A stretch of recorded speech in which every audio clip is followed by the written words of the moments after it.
Narration.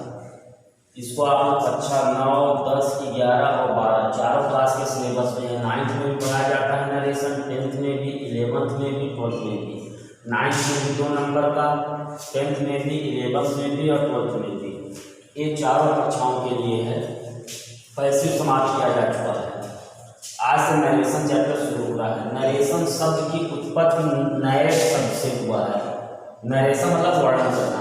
तो narration शब्द की उत्पत्ति नए शब्द से हुआ है, जिसका शाब्दिक अर्थ स्टेटमेंट, कथन या वर्णन करना होता है।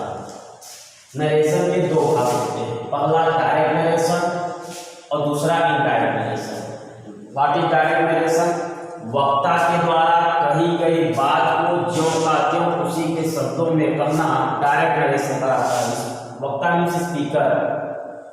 तो वक्ता के द्वारा कही गई बात को, वक्ता जो भी बात करता है उसे उसी के शब्दों में हम पुनः कहते हैं, वह डायरेक्ट नरेशन कहलाता है। इनडायरेक्ट नरेशन वक्ता के द्वारा कही गई बात को अपने शब्दों में कहना या व्यक्त करना इनडायरेक्ट नरेशन कहलाता है। अर्थात वक्ता जो कुछ भी कहता है उसका सारांश यदि हम अपने शब्दों में व्यक्त कर देते हैं तो वह इनडायरेक्ट नरेशन कहलाता है। डायरेक्ट नरेशन के 2 भाग होते हैं, रिपोर्टिंग वर्ब और reported speech. Reporting verb, reporting part में वक्ता कथन को जिस फाइनाइट वर्ब से करना प्रारंभ करता है उसे रिपोर्टिंग वर्ब कहते हैं। रिपोर्टिंग पार्ट में अभी हम बता रहे हैं कि क्या है रिपोर्टिंग पार्ट। रिपोर्टिंग पार्ट में वक्ता कथन को जिस फाइनाइट वर्ब से कहना प्रारंभ करता है, जो रिपोर्टिंग वर्ब होता है, जो रिपोर्टिंग पार्ट होता है, उसमें एक फाइनाइट वर्ब आता है, उसे रिपोर्टिंग वर्ब कहते हैं। क्या समझ लिए? जैसे हम कहें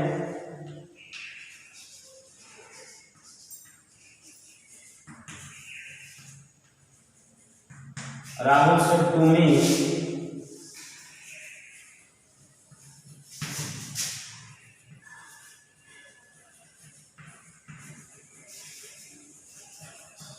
Mohan is a good student. यहाँ पर देखिए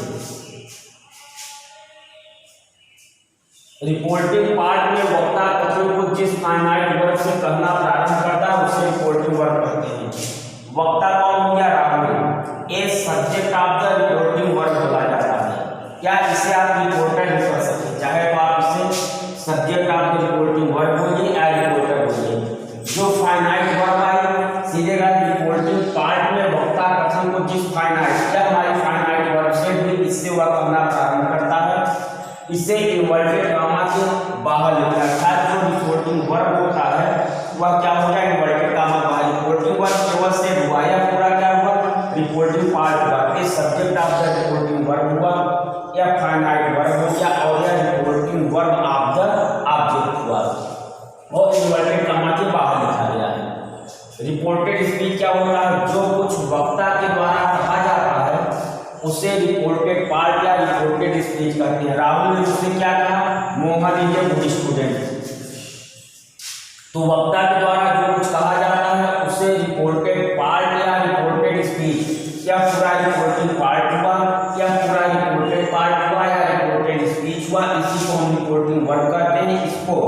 और यह पूरा रिपोर्टिंग पार्ट या पूरा क्या हुआ? रिपोर्टेड पार्ट हुआ या रिपोर्टेड स्पीच हुआ और इसे इन्वर्टेड कॉमा के अंदर लिखा जाता है। अब आपको बताया जाएगा कि हम डायरेक्ट से इनडायरेक्ट कैसे बनाते हैं, इसको देखिए।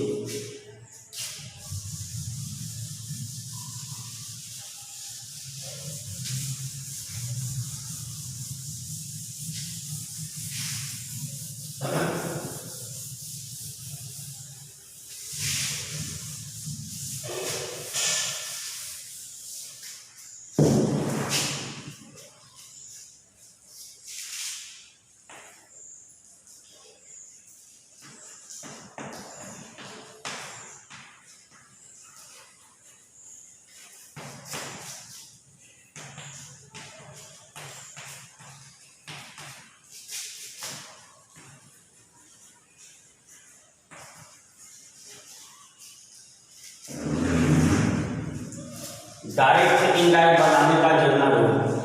पहली बात क्या होता है?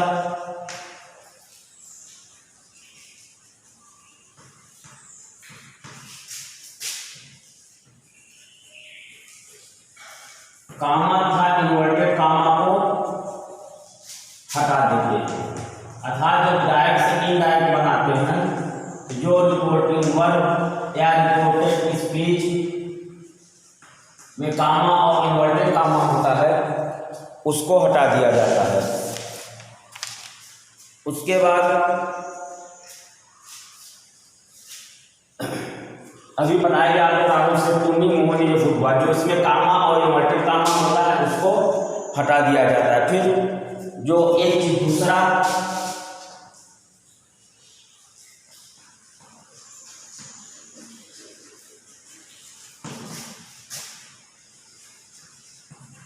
रिपोर्टिंग वर्ब का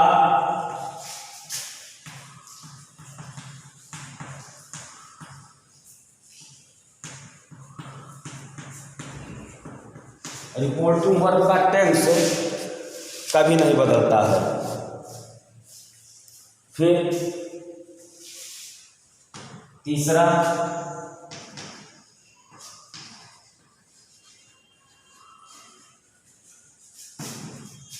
यदि रिपोर्टिंग वर्ब के बाद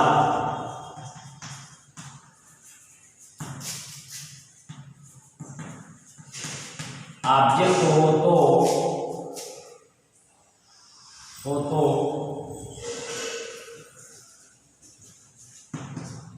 रिपोर्टिंग वर्ब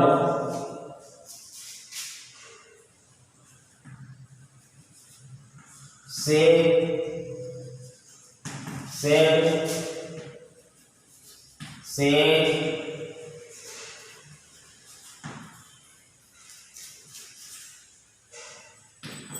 को क्रमशः टेल, टोल्ड, टेल, टेलिंग,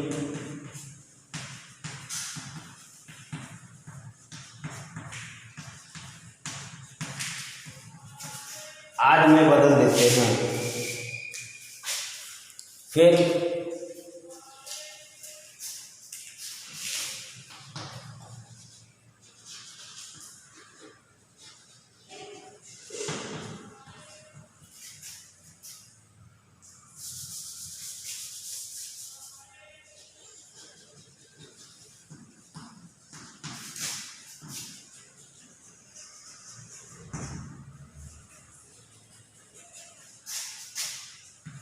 कामा था इन्वर्टेड कामा को हटाकर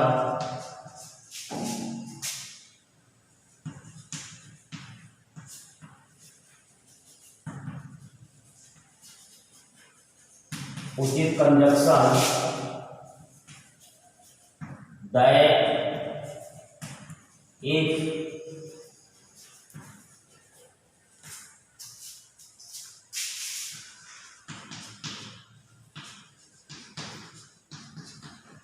या वेदर का प्रयोग करते हैं।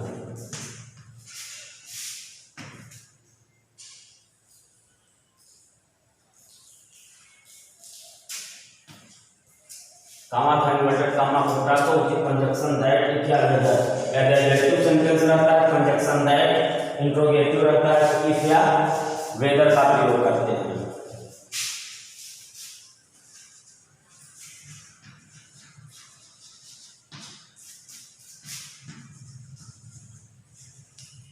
रिपोर्टेड स्पीच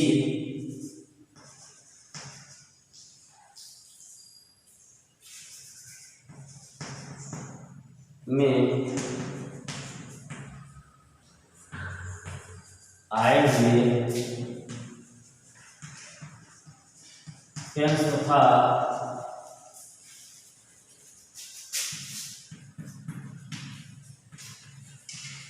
प्रोनाउन का परिवर्तन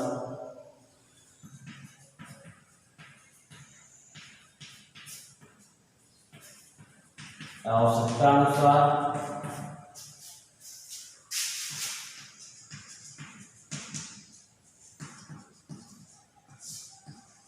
का नियमानुसार करते हैं। ये तो जनरल रूल होगा।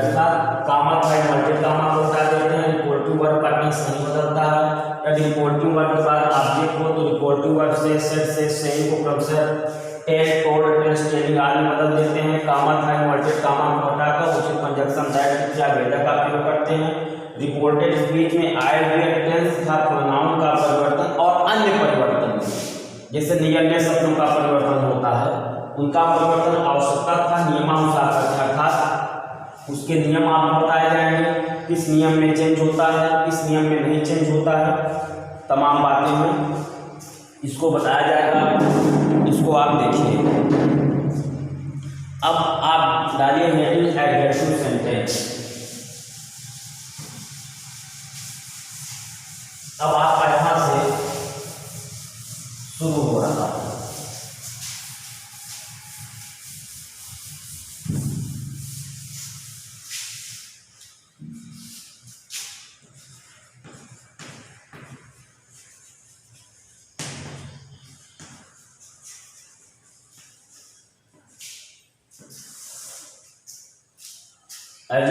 एडजेक्टिव सेंटेंस हेडिंग डालिए और देखिए। पहला, यदि रिपोर्टिंग वर्ब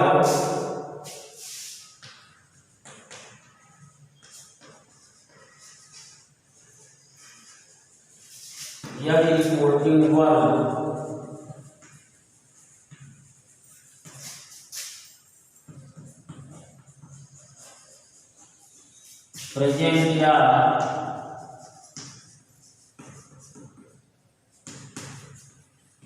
फ्यूचर टेंस में हो, यदि रिपोर्टिंग वर्ब प्रेजेंट या फ्यूचर टेंस में हो तो रिपोर्टेड स्पीच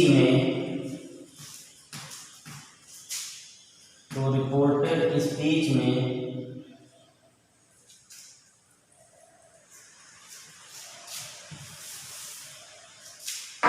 यदि रिपोर्टिंग वर्ब प्रेजेंट या फ्यूचर टेंस में हो तो रिपोर्टेड स्पीच के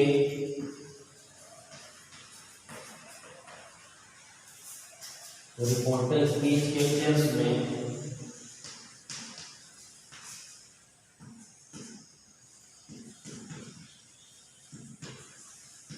परिवर्तन नहीं होता है।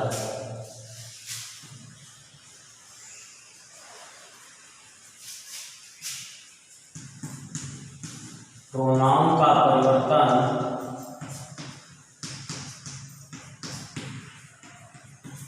होता है। पहला एडजेक्टिव सेंटेंस का नियम है कि यदि रिपोर्टिंग वर्ब प्रेजेंट या फ्यूचर टेंस में हो, प्रेजेंट या फ्यूचर टेंस के किसी भी भाग में हो तो रिपोर्टेड स्पीच के वर्ब के टेंस में किसी प्रकार का परिवर्तन नहीं होता है। जैसे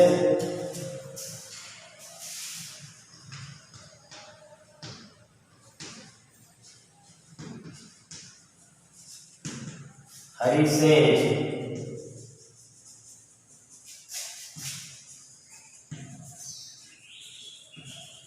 मोहन है गांव स्कूल। देखिए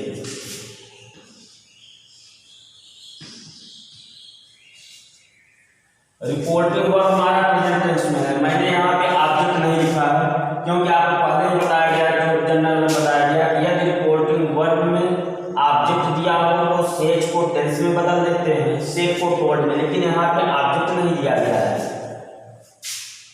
फिर जब ऑब्जेक्ट नहीं दिया तो मैंने बताया कि आवश्यकता अनुसार कंजंक्शन दैट इफ या वेदर का प्रयोग करते हैं। मैं उसमें भी बताया कि यदि एडजेक्टिव सेंटेंस है तो कंजंक्शन दैट आता है, यदि इंट्रोगेटिव है तो इफ या वेदर आता है।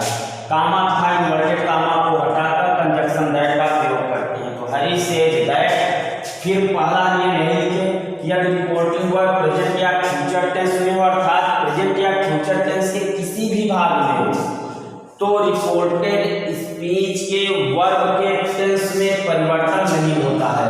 इसका मतलब एक चीज इसी तरह लिख दिया जाएगा, इसके टेंस में कोई परिवर्तन नहीं होगा क्योंकि जो हमारा रिपोर्टेड स्पीच है वह प्रेजेंट परफेक्ट टेंस में है, लेकिन इसमें कोई परिवर्तन नहीं होगा। ध्यान देने वाली बात है कि यदि रिपोर्टिंग वर्ब प्रेजेंट या फ्यूचर टेंस में होता है तो रिपोर्टेड स्पीच के वर्ब के टेंस में परिवर्तन नहीं होता है। जैसे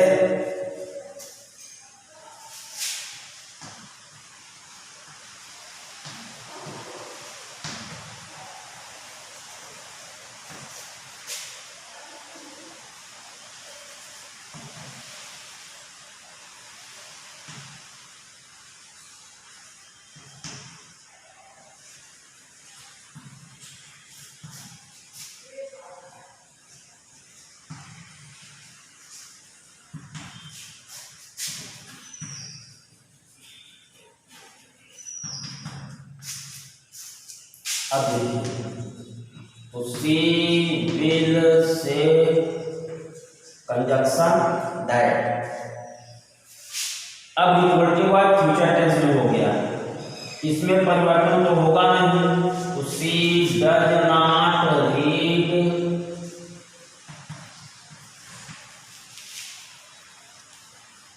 इंग्लिश प्रॉपर्ली। यहाँ देखिए बार बार बताया जा रहा है कि यदि रिपोर्टिव वर्ब प्रेजेंट या फ्यूचर टेंस में हो तो रिपोर्टेड स्पीच के वर्ब के टेंस में परिवर्तन नहीं होता है। जैसे एक और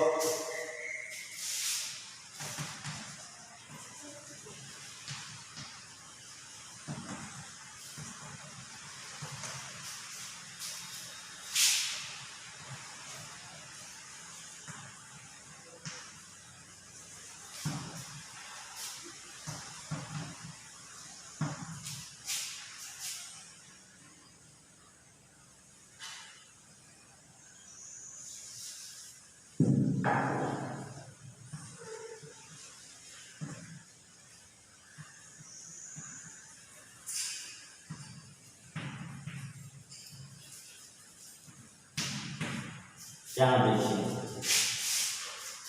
ए प्रेजेंट इंडेफिनिट में था, ए फ्यूचर इंडेफिनिट, ए प्रेजेंट परफेक्ट में हो गया। तो ही हैड टोल्ड मी, क्योंकि यहाँ पर रिपोर्टिंग वर्ब के बाद ऑब्जेक्ट आ गया, इसलिए किसमें बदल गया, टोल्ड में बदल गया। कामा इन्वर्टेड कामा को हटाए, कंजंक्शन दैट का प्रयोग किए, ए हो गया मधु, विल किसमें चेंज हो गया, उड में, उड में चेंज हो जाएगा तो टेंस बदल जाएगा, टेंस नहीं बदलना है। तो Madhu will beat Radha in the class. Comma inverted comma हट जाता है, इसकी जगह कंजंक्शन दैट का प्रयोग होता है। रिपोर्टिंग वर्ब अर्थात फाइनाइट वर्ब के बाद ऑब्जेक्ट दिया था, इसको हमने फोर्ड में बदल दिया और ये हो गया। दूसरा देखिए, यदि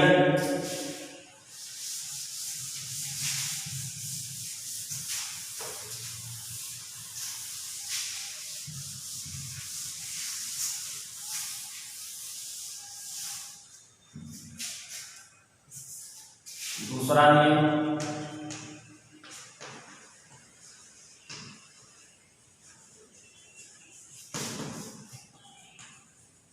यदि रिपोर्टिंग वर्ब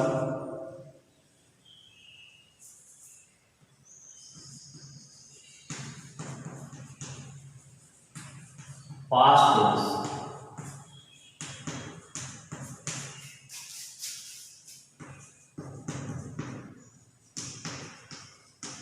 भूतकाल में हो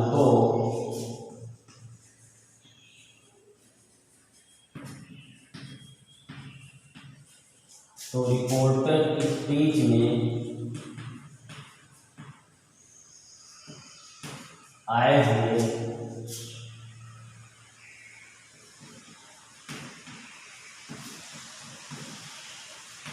निम्न टेंस का परिवर्तन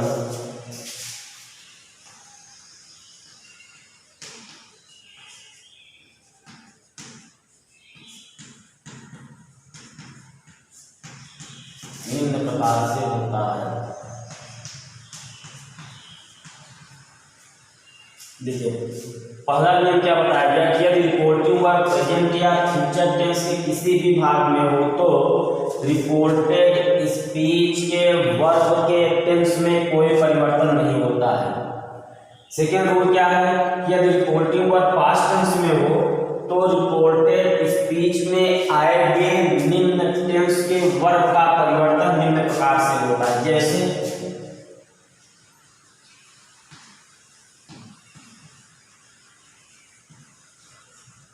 सिंपल प्रेजेंट किसमें बदल जाता है,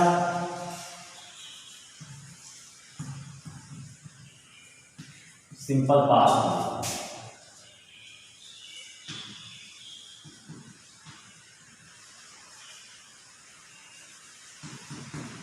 present indefinite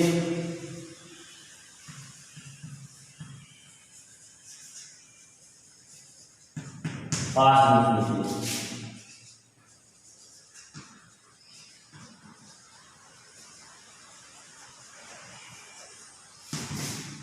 present continuous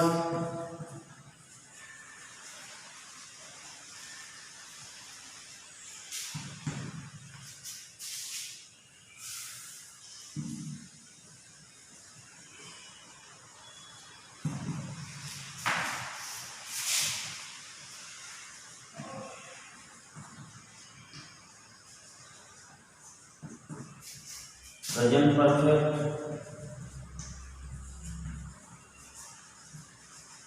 past perfect.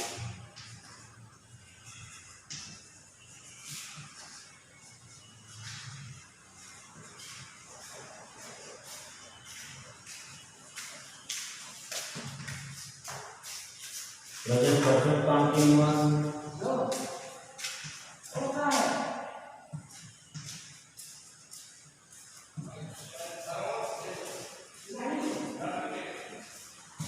Past perfect continuous.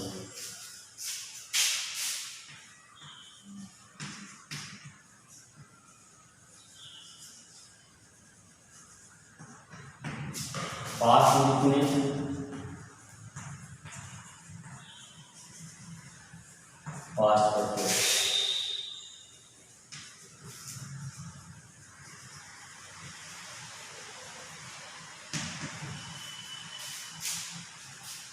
Past continuous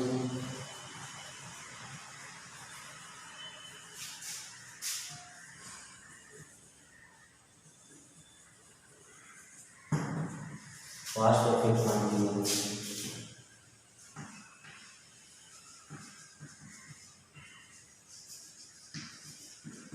past perfect no change.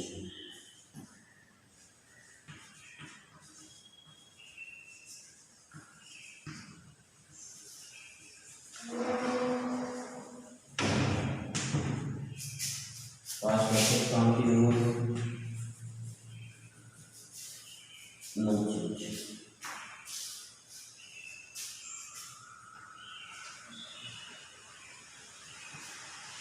Can में विल से कैन चेंज होता है, कुड में चेंज होता है, माइंड में विल चेंज होता है कुड में, और शायद चेंज होता है should.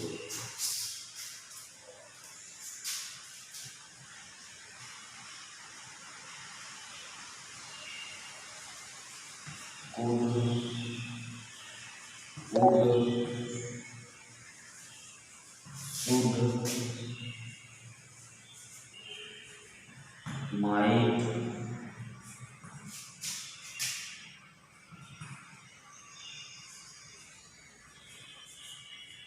No change.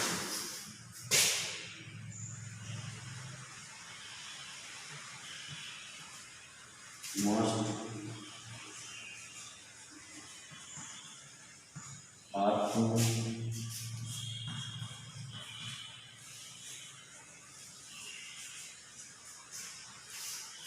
No change. ये देख लीजिए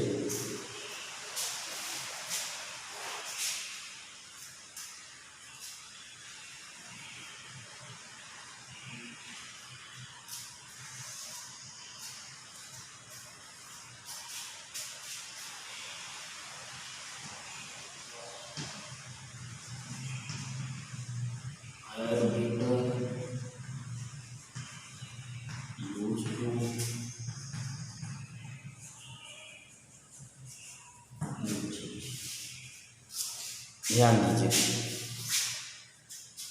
यदि रिपोर्टिंग वर्ब पास्ट टेंस में हो, अर्थात इसके पहले बताया गया कि प्रेजेंट और फ्यूचर में रहता है तो रिपोर्टेड स्पीच का टेंस नहीं बदलता है। सेकेंड वो बताया जा रहा है कि यदि रिपोर्टिंग वर्ब पास्ट टेंस में हो तो रिपोर्टेड स्पीच में आए हुए निम्न टेंस का परिवर्तन निम्न प्रकार से होता है। सिंपल प्रेजेंट किसमें चेंज हो जाता है? सिंपल पास्ट में, प्रेजेंट इंडेफिनिट पास्ट इंडेफिनिट में, प्रेजेंट कंटीन्यूअस पास्ट कंटीन्यूअस में, present perfect tense past perfect tense में, present perfect continuous past perfect continuous में, पास्ट इंडेफिनिट आकर चेंज होता है पास्ट परफेक्ट में, पास्ट कंटीन्यूअस चेंज होता है पास्ट परफेक्ट कंटीन्यूअस में, पास्ट परफेक्ट चेंज होता किसमें चेंज होगा? में, अर्थात पास्ट परफेक्ट कंटीन्यूअस में कोई चेंजिंग नहीं होती, सेम टू सेम उसी तरह रहते हैं। मॉडल्स में आते हैं can, may, will, shall. Can किसमें चेंज होगा? कुड में, मे माइट में, विल कुड में, शैल शुड में। Could should might no change, must, ought to no change, had better, used to no change। अब कल इसके एग्जाम्पल दिए जाएंगे, इसको दोहराइएगा।